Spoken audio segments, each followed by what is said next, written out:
There's a lot to be said for the mobile versions of Monopoly that EA have released over the years.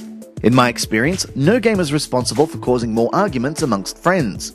Maybe Mario Kart. So it's nice to be able to enjoy such a well-designed take on capitalism playing against computer-controlled opponents. For those of you who don't have a problem playing with friends, there's always that option too, and plenty of tweaks to create the type of game you want to play.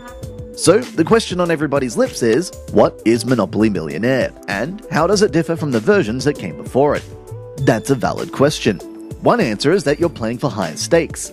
In a game about acquiring property and bankrupting your opposition, it all feels more visceral the more dollars that are at stake.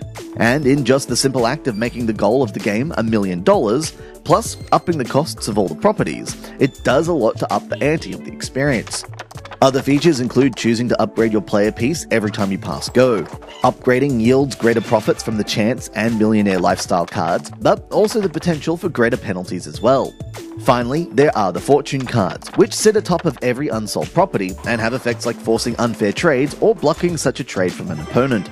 These little tweaks do a lot to give the game a fresh edge, but a lot of the rest of the experience is a bit lacking. The graphics are quite muddy with particle effects and close-ups of the board lacking a polish that should be conveyed in a game about riches.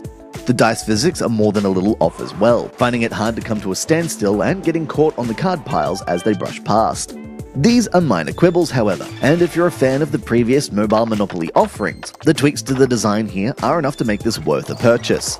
If you've never heard of Monopoly before, we do apologize for not getting into the rules of the game, but suggest you check out the reviews of the original releases. And if you like what you see, this is a good purchase as they are, all depending if you want the authentic experience or not. This has been Andrew with AppSpy.com. We review, you decide.